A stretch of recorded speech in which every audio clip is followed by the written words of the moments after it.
Chilli के साहिल से बहुत दूर गहरे पैसिफिक ओशन के ठीक इस हिस्से में, जहाँ चारों तरफ सिर्फ पानी ही पानी है, समंदर के इस वीरानियों में यहाँ एक छोटा सा आइलैंड पाया जाता है जो ईस्टर आइलैंड के नाम से मशहूर है।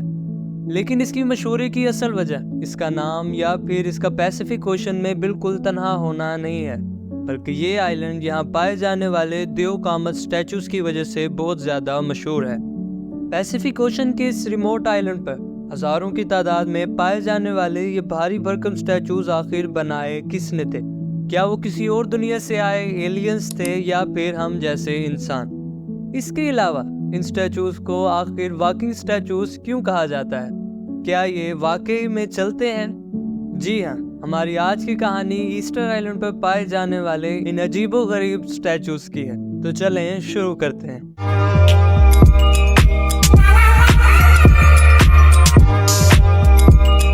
फ्रेंड्स, ये बात है ईयर 1722 की, यानी आज से करीबन 300 साल पहले, जब एक यूरोपियन एक्सप्लोरर जैकब ब्रॉगग्रीन अपनी बोट में तैरते तैरते गलती से इस आइलैंड पर आ पहुंचा था। उसने क्या देखा कि इस आइलैंड पर पत्थर से बने स्टैचूज समंदर को पीठ दिखाए खड़े हैं। देखने में ये स्टैचूज किसी देव की तरह लगते हैं, जिनको बड़ी महारत से पत्थर की तराश करके बनाया गया है, था। जैकब को ये मंजर काफी हैरानकुन लगा। अब उसने इस आइलैंड को मजीद एक्सप्लोर करना शुरू किया, तो पता ये चला कि ये पूरा आइलैंड सिर्फ चंद स्टैचूज से नहीं बल्कि कई 100 स्टैचूज से भरा पड़ा है, जिनमें से कुछ खड़े हैं तो कुछ जमीन पर गिरे पड़े हैं। जिस दिन ये एक्सप्लोरर इस आइलैंड पर आया था वो दिन ईस्टर संडे का था। इसी वजह से इस आइलैंड का नाम भी ईस्टर आइलैंड रख दिया गया। बस उसी दिन से यहाँ पर आर्कियोलॉजिस्ट और एक्सपर्ट्स के आने का सिलसिला शुरू हो गया। पिछले 300 सालों की कोशिशों के बाद आखिरकार अब आर्कियोलॉजिस्ट ने यहाँ चंद ऐसे सबूत तलाश किए हैं जिसको देखकर अब ये कहना गलत नहीं होगा कि हम इस मिस्ट्री को सॉल्व करने के काफी करीब पहुंच चुके हैं। ईस्टर आइलैंड समंदर में इतना तना है कि इसका पड़ोसी पिटकन आइलैंड यहाँ से 2075 किलोमीटर दूर है, लेकिन यहाँ पर भी इंसान नहीं बसते।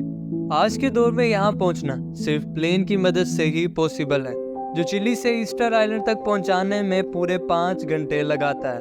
नॉर्मल साइज के शहर जितने बड़े इस आइलैंड में करीबन 1000 बड़े बड़े स्टैचूज मौजूद हैं। इन स्टैचूज को मोआई कहा जाता है। इन स्टैचूज में कई की आंखें हैं और कई बगैर आंखों के बनाए गए थे, जबकि इनकी लंबी नाक, शार्प चिन, लंबे चेहरे इनकी शक्ल को एक अनोखी पहचान देते हैं। एक एस्टिमेट के मुताबिक ये स्टैचूज 13वीं सेंचुरी में बनाए गए थे, यानी आज से तकरीबन 700 साल पहले। कई स्टैचूज अपनी बॉडी समेत आइलैंड के बॉर्डर पर शान से खड़े हैं, तो कई के सिर्फ चेहरे जमीन पर पड़े देखे जा सकते हैं। लेकिन 2012 में एक्सकवेशन के दौरान एक हैरत अंगेज हकीकत से पर्दा उठा। पता ये चला कि सिर्फ इनके चेहरे ही नहीं हैं, बल्कि इनकी पूरी बॉडी भी है, जिसको जमीन के अंदर दफन किया गया था। इनमें से सबसे लंबे स्टैचू की हाइट 33 फीट यानी एक पैसेंजर बस जितनी लंबी है, यानी एक पैसेंजर बस की लेंथ के बराबर है, जबकि इसका वजन 90,000 kg बताया जाता है, जिसको उठाना तो दूर की बात, इसको हिलाने के लिए भी 500 लोगों की जरूरत पड़ती है। हैरानकुन चीज तो तब पता चली जब यहाँ एक रिसर्च के दौरान एक ऐसा स्टैचू मिला जो कि इनकम्प्लीट छोड़ दिया गया था।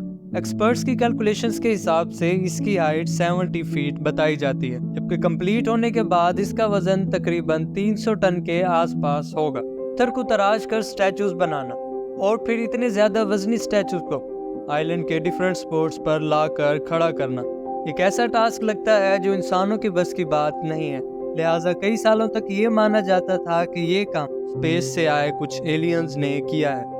लेकिन मॉडर्न रिसर्च से ये थ्योरी बिल्कुल गलत साबित हुई, क्योंकि साइंटिस्ट और आर्कियोलॉजिस्ट को कई सबूत मिल चुके हैं जिनसे ये बात जाहिर होती है कि ये स्टैचूज इसी आइलैंड पर मौजूद इस वोल्केनो से निकलने वाले वोल्केनिक ऐश स्टोन से बनाया गए थे, यानी ये काम यही इसी आइलैंड पर रह कर ही किया गया था। एक्सपेरिमेंट के तौर पर जब स्टैचूज की सिर्फ आंखों को तराशने की कोशिश की गई तो इस काम में पूरे 3 दिन लग गए। ये काम एक स्पेशल टूल की मदद से किया गया जो पुराने दौर में लोग पत्थर तराशने के लिए इस्तेमाल किया करते थे। ایکسپرٹس کا ماننا ہے کہ ایک فل سائز اسٹیچو بنانے میں 12 مزدوروں کی ٹیم کو کم سے کم بھی 1 سال لگ جاتا ہوگا۔ یہاں موجود انکمپلیٹ اسٹیچوز کو دیکھ کر یہ اندازہ لگایا گیا کہ بڑے پتھروں پر وہیں پڑے کام کر کے اس کو اسٹیچوز کی شکل میں تراشا جاتا تھا۔ اوپر والا حصہ کمپلیٹ ہونے کے بعد اس کو پتھر سے الگ کر لیا جاتا تھا۔ اب ریسرچ ٹیم کو تراشنے کی بات تو سمجھ آ گئی، لیکن یہ سمجھنا مشکل ہو رہا تھا کہ اتنے وزنی اسٹیچوز کو وولکینک سائٹ سے کئی کلومیٹر دور آئلینڈ کے ڈیفرنٹ سپورٹس تک کیسے پہنچایا گیا ہوگا، کیونکہ آخرکار ایک اسٹیچو کا وزن قریباً 14 ہاتھیوں کے وزن کے برابر ہے۔ آج کے دور میں بھی اگر مشینز کا سہارا لیا جائے تب بھی یہ کام امپوسیبل لگتا ہے۔ یہ جاننے کے لیے کئی اسٹیچوز کا معائنہ کیا گیا جو بیچ رستے پر گرے پڑے تھے، اور ان سارے گرے ہوئے اسٹیچوز میں ایک چیز کامن تھی۔